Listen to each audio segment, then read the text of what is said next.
This week I am testing the Volvo C40 Recharge. This is a fully electric 5-seater car. Let's find out how good it is as a baby drive, and don't forget to like and subscribe and follow us on our socials.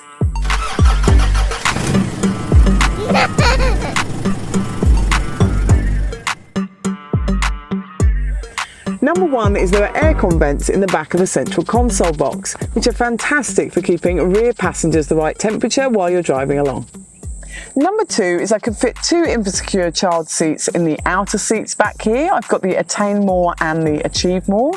And when I needed to fit a third one in the middle, I could just squeeze an infant-secure versatile folding booster seat in that central seat, which is fantastic for the occasions that I need to. Number three is the boot of the Volvo C40. It opens and closes electronically. It will fit a twin pram in the boot, and also this boot floor here folds up to divide up the boot, and it's got some great shopping bag holders too. I have loved driving the C40 Recharge with my family. To see the full review, go to BabyDrive.com.au.